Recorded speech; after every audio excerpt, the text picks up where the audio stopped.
नाहिद लारी खान, इससे पहले कि आप चर्चा में जुड़े, मैं जो राहुल गांधी ने बोला है जिससे ये सारा जो बयानबाजी है शुरू हुई है, क्योंकि राहुल गांधी एक बात पर बिल्कुल साफ गोई से बात कर रहे हैं कि हम जातिगत जनगणना कराएंगे। हम हर ऑफिस में, हर दफ्तर में, हर फील्ड में, भले से ही वो सरकारी तंत्र हो, भले से ही वो प्राइवेट सेक्टर हो, तो ये कह रहे हैं कि हम 50% से बढ़ा करके जो कोटा है वो आरक्षण हम उससे भी ज्यादा बढ़ा देंगे। और एक बार फिर से उन्होंने प्रयागराज में इसी बात को दोहराया। एक बार सुन लेते हैं। हम इसकी मानसिकता का विरोध कर रहे हैं जहां कल आपको कहा जाए कि आप दोस्त भी जाति देखकर चुने। हम इसी मानसिकता का विरोध कर रहे हैं। एक सेकेंड, राहुल गांधी की बात सुन लेते हैं। बॉलीवुड की बात करेंगे, वहां पे डांस गाना दिखेगा, उसमें भी आपको कोई 90% का नहीं मिलने वाला, कोई नहीं मिलेगा। लिस्ट निकाली मिस इंडिया की, मैंने कहा भैया इसमें तो होगा, मतलब एक दलित महिला तो होगी, एक आदिवासी महिला तो होगी ना। ना दलित है, ना आदिवासी, ना ओबीसी, कोई नहीं। नाहिद लारी खान, हर जगह जातिगत गणना होनी चाहिए, मिस इंडिया हो या फिर आपका कोई दफ्तर हो, मीडिया हो, समाजवादी पार्टी हो या प्रवक्ता हो। नहीं, देखिए पद्मजा जी, ये तो स्पष्ट है कि जातिगत जनगणना होकर रहेगी और कोई शक्ति, कोई ताकत जातिगत जनगणना को होने से रोक नहीं सकती। और रही बात बीजेपी सरकार की विरोध करने की, तो मैं आपको बता दूं कि भाजपा सरकार ने, जो पिछली अभी सरकार थी, भाजपा सरकार ने सुप्रीम कोर्ट में हलफनामा देकर स्पष्ट कर दिया था कि केंद्र सरकार जातिगत जनगणना नहीं कराएगी।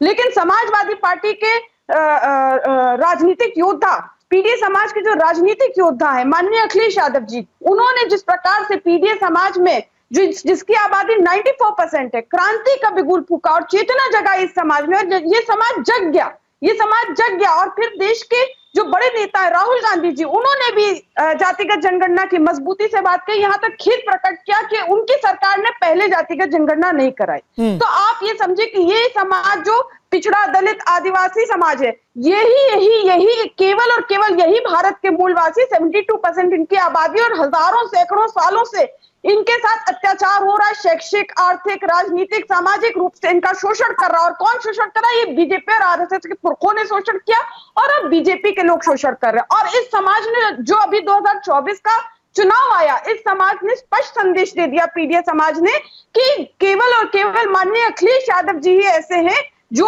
उनके हितैषी है, उनके हित की लड़ाई लड़ रहे हैं, उनके आवाज बुलंद कर रहे हैं और उनको अपना आइकॉन माना, उनको माना माननीय अखिलेश यादव जी ने, पीडीए समाज ने माना कि माननीय अखिलेश यादव जी उनके कमांडर इन चीफ है। तो आप ये समझिए कि ये लड़ाई जो चल रही है कि जातिगत जनगणना होगी, तो ये जातिगत जनगणना होकर रहेगी, ताकि जिसकी जितनी नहीं जी, क्योंकि आपने पीडीए समाज की बात की है। आज ही सुबह जो दलित की आवाज बताई जाती थी, बहुजन समाज पार्टी की जो मुखिया हैं मायावती जी ने 1995 की याद दिलाई है, ना सिर्फ आपकी पार्टी को पर चरण सिंह सापरा जी की पार्टी को भी। क्या बोला मायावती जी ने? उन्होंने कहा सपा जिसने 2 जून 1995 में बीएसपी द्वारा समर्थन वापसी पर मुझ पर जानलेवा हमला कराया था, तो इस पर कांग्रेस कभी क्यों नहीं बोलती, जबकि उस दौरान केंद्र में रही कांग्रेसी सरकार ने भी समय से अपना दायित्व नहीं निभाया। फिर भी माननीय श्री काशी राम जी को अपनी बीमारी की गंभीर हालत में अस्पताल छोड़कर रात को इनके गृह मंत्री को हड़काना पड़ा तथा विपक्ष ने भी संसद को घेरा, तब जाकर कांग्रेसी सरकार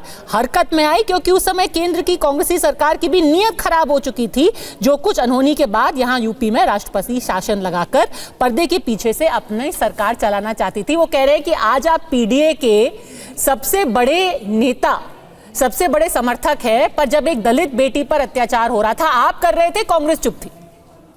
नहीं, देखिए रही बात जो बात वो कर रही है, तो तब उसके बाद तो 2019 आया और 2019 में वो गठबंधन में थी समाजवादी पार्टी का, और किस प्रकार से प्रेस कॉन्फ्रेंस करके और तमाम मंचों से उन्होंने कहा, माननीय मायावती जी ने, उन्होंने कहा, स्पष्ट किया कि ये सब कुछ नहीं है, इन सब का कोई मायने नहीं है, उन्होंने खुद कहा। और फिर 2019-2014 में उनकी पार्टी 0 थी, जब माननीय अखिलेश यादव जी के साथ आए तो 0 से 10 हो गए। और फिर उसके बाद 2024 में जब साथ नहीं, उन्होंने खुद कहा, ये मैं नहीं कह रही, उन्होंने कहा था, और 2024 में जब साथ नहीं थे तो फिर वो 0 हो गई। और उसके बाद तो 2017 भी आया, जब योगी जी ने सीएम हाउस प्रवेश करने से पहले गंगा जल से धुलवाया, क्यों? क्योंकि उससे पहले वहां पिछड़े और दलित समाज के सीएम रहे, उसका शुद्धिकरण कराया कि आप पवित्र हो गए। और 2019 में यही बीजेपी जो समाजवादी पार्टी और बीएसपी जो साथ आई थी, तो इस जोड़ी को बताते थे साफ छुछुंदर, मतलब स्पष्ट है कि पिछड़ों और दलितों को बताते थे कि तो राजेश जी, हर पार्टी, एक सेकंड और दीजिए पद्मजा जी,